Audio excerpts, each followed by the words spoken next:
एक नगर में दो भाई राजू और दीपू नगर के एक गैराज में मैकेनिक का काम करते थे। दोनों बहुत मेहनती थे। एक दिन गैराज में काम करते हुए भाई मैं सोच रहा था, अगर हम ऐसे ही काम करते रहे तो एक दिन अपना एक गैराज खोल लेंगे और फिर जल्दी ही दूसरा और फिर तीसरा और जल्दी ही हर शहर में अपना एक गैराज होगा। ये कहने के बाद दोनों राजू और दीपू अपना काम बंद करके मुस्कुराते हुए ऊपर की ओर देखते हुए अपने ख्यालों में खो जाते हैं। सपने में राजू और दीपू अपने नए गैराज के उद्घाटन की रिबन काट रहे हैं। तभी पीछे से उसकी पीठ पर कोई धक्का देता है और दोनों घबरा के सपने से बाहर आते हैं। राजू के बगल में उसकी गैराज का मालिक, ग्रे शर्ट, काले पैंट, सिमटे हुए बाल और आंखों पे चश्मा। तुम दोनों से एक काम सही से नहीं होता। कल एक गाड़ी तुम लोगों ने बना के दी थी, ग्राहक का फोन आया था, उनकी गाड़ी से धुआं निकल रहा है और रास्ते में बंद हो गई है। ये 1 महीने में तुम्हारी 8वीं शिकायत है। मैं तुम दोनों को अभी काम से निकालता हूँ। निकल जाओ मेरे गैराज से। मालिक, पर यह भी तो हो सकता है उसकी गाड़ी खराब हो। हमने तो ठीक से ही काम किया था। खराब गाड़ियों को ठीक करना ही हमारा काम है। निकल जाओ यहाँ से। और मालिक दोनों को धक्के मार के बाहर निकाल देता है। राजू और दीपू अपने छोटे से कमरे की बिस्तर पर हैं। सामने की दीवार पर विष्णु भगवान की तस्वीर टंगी है। दीपू राजू से, भाई हम हर जगह मन लगा के काम करते हैं, फिर भी हमें हर जगह से निकाल दिया जाता है।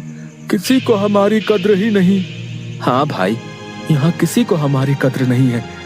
चल किसी दूसरी जगह जाते हैं, वहाँ शायद हमारी कीमत हो। भाई पर हम वहाँ करेंगे क्या? याद है माँ कहती थी कि भगवान का नाम लेने से सब मिल जाता है। हाँ चल सामान बांध, अब हम यही करेंगे। भगवान का नाम लेंगे और पैसे कमाएंगे। वो कैसे? अरे हम बाबा बन के लोगों को ज्ञान देंगे और उनसे पैसे लेंगे। वो तो ठीक है, पर हम लोगों को क्या ज्ञान देंगे? अरे वही जो माँ हमें देती थी। तू ज्यादा सवाल मत कर, सामान बांध। हम राजा सूर्यदेव के चंपक नगर जा रहे हैं। चंपक नगर में राजू और दीपू गेरुए धोती और गेरुई शॉल में, कंधे तक बाल, गले में रुद्राक्ष की माला, पैरों में खड़ाऊ, कंधे पे लटकी मटमैली गठरी, कलाइयों में बंधी रुद्राक्ष की माला, एक बड़े बरगद के पेड़ के नीचे बने चबूतरे के सामने। ये राजा सूर्यदेव का चंपक नगर है। हम यहीं से शुरू करेंगे। दीपू सुन, आज से तेरा नाम दीपू नहीं दीपेश्वर है, समझा? और मैं एक सिद्ध योगी। मैं यहाँ बैठता हूँ और ध्यान करता हूँ। तू नगर में जाके ये खबर फैला कि एक सिद्ध योगी आए हैं जो हर समस्या का हल देते हैं। ठीक है, मैं जाता हूँ।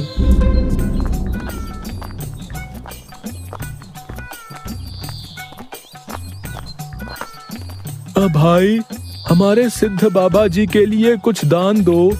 ये कौन से बाबा हैं और कहाँ हैं? बड़े सिद्ध बाबा हैं, उनके पास हर समस्या का हल है। नगर के बाहर जो बड़ा बरगद का पेड़ है ना, वहाँ ठहरे हुए हैं। अगर तुम्हें कोई समस्या हो तो उनसे जाके मिल लो, वो तुम्हें हल जरूर बताएंगे। पर हाँ, दान के लिए कुछ लेकर जरूर आना। हाँ हाँ, मैं जरूर आऊंगा। औरों को भी बता दो, पूरे नगर का भला हो जाएगा। जरूर बाबा जी, जरूर। राजू पेड़ के नीचे ध्यान में बैठा हुआ है और दीपू थैले में सामान लेके उसके पास जाता है। मैंने नगर में खबर फैला दी है, जल्दी ही लोग यहाँ आते होंगे। तुम तैयार रहो। मैं तो कब से तैयार हूँ, देखते हैं क्या होता है। राजू फिर से ध्यान में बैठ जाता है। तभी नगर के लोग वहाँ आने लगते हैं और हाथ जोड़ के नीचे बैठे हैं। बाबा, हमारा काम नहीं चल रहा, कृपा करें। आप जो भी दान के लिए लाए हैं बाबा के चरणों में रखें और बाबा से गुरु मंत्र लें। दुकानदार राजू के पास पैसे रखता है और हाथ जोड़कर खड़ा हो जाता है। राजू इशारे से दुकानदार को अपने पास बुलाता है और उसके कान में कहता है, श्री राम। हर बिक्री के समय मन में ये नाम का जाप करो, बिक्री बढ़ जाएगी। याद रहे, अपना ये मंत्र किसी को नहीं बताना, अपनी पत्नी को भी नहीं। जैसी आपकी आज्ञा बाबा जी। महाराज, आप राजकुमारी के लिए एक योग्य वर तलाश रहे थे। हमारे गांव में एक सिद्ध योगी आए हैं जो तेजवान हैं और राजकुमारी के लिए एकदम श्रेष्ठ हैं। गुरुदेव, मुझे आपके चयन पर पूरा विश्वास है। अगर आपने चुना है तो वो राजकुमारी के लिए अवश्य ही उत्तम होगा। सोने जवाहरात और अनेक उपहार लाओ। हम अभी उन महान योगी के पास जाएंगे और उनसे राजकुमारी से विवाह करने का आग्रह करेंगे। हे तपस्वी, मैंने आपके बारे में जो सुना था, आप उतने ही तेजस्वी हैं।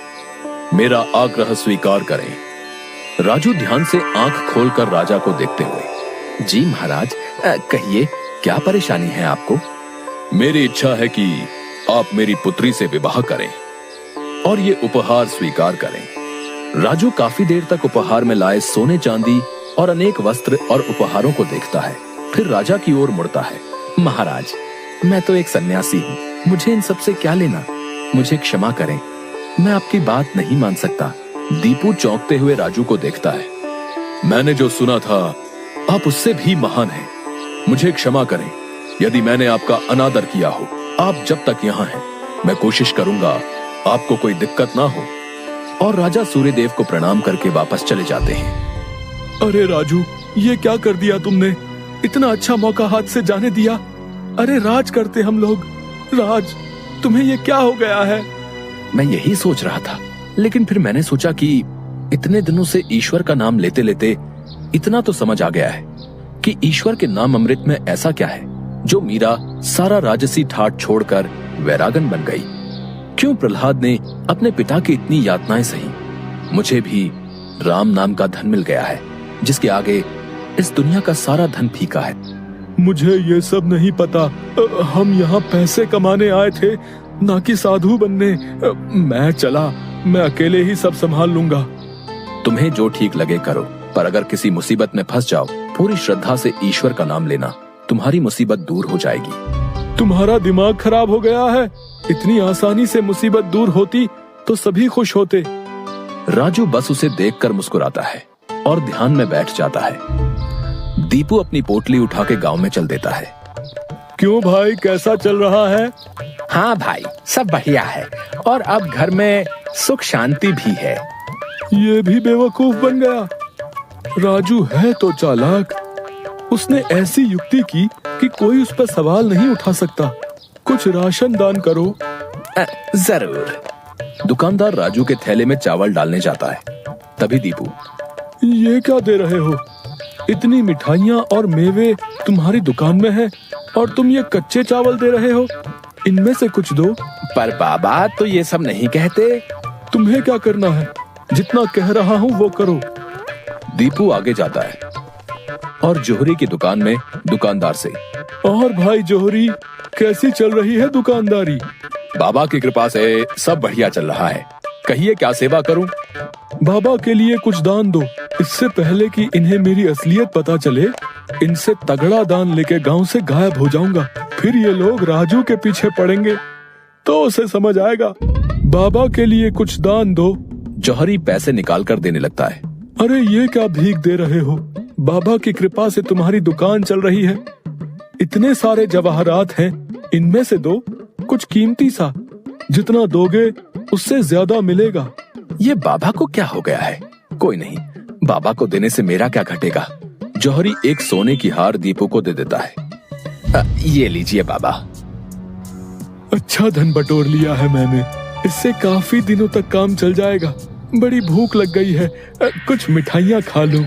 दीपू एक पेड़ के नीचे बैठ के मिठाइयाँ खाने लगता है। तभी वहाँ 4 डाकू, चेहरे पे नकाब, काले कपड़े और हाथ में छुरी लेकर आ जाते हैं। जो कुछ भी है वो हमें दे दो, नहीं तो हम तुम्हें मार डालेंगे। दीपू डर से अपनी पोटली उन्हें दे देता है। तभी डाकुओं के सरदार का नकाब खुल जाता है। दीपू उसे देख लेता है। अब तुझे मरना होगा क्योंकि तूने मेरा चेहरा देख लिया है। हे भगवान, ये क्या हो रहा है? कैसे बचूं इनसे? भागने की कोशिश की तो ये लोग पकड़ लेंगे। क्या करूं? तभी उसे राजू की बात याद आती है। अगर किसी मुसीबत में फंस जाओ, पूरी श्रद्धा से ईश्वर का नाम लेना, तुम्हारी मुसीबत दूर हो जाएगी। दीपू आंखें बंद कर घुटने पर बैठकर, हे नारायण मेरी रक्षा करो, हे नारायण मेरी रक्षा करो। डाकू का सरदार दीपू को उठाकर, सुन, राजा के सिपाही हमारी ओर आ रहे हैं, इसलिए तुझे छोड़ रहे हैं। अगर तूने किसी को हमारे बारे में बताने की कोशिश की तो तुझे जिंदा नहीं छोड़ेंगे। ये ले अपनी पोटली। डाकू भाग जाते हैं। दीपू सामने से सिपाहियों को आते देख मन में, हे नारायण, मुझसे भूल हुई जो मैं राजू की बात को समझ नहीं पाया। मैं राजू के पास वापस जा रहा हूँ और उसके साथ रहकर आपके ध्यान में अपना जीवन बिताऊंगा। मुझे माफ कर दो राजू, मैं ईश्वर के नाम की महिमा को नहीं समझ पाया, पर अब मैं समझ गया हूँ और तुम्हारे साथ ईश्वर के नाम का धन कमाना चाहता हूँ। राजू दीपू को गले से लगाता है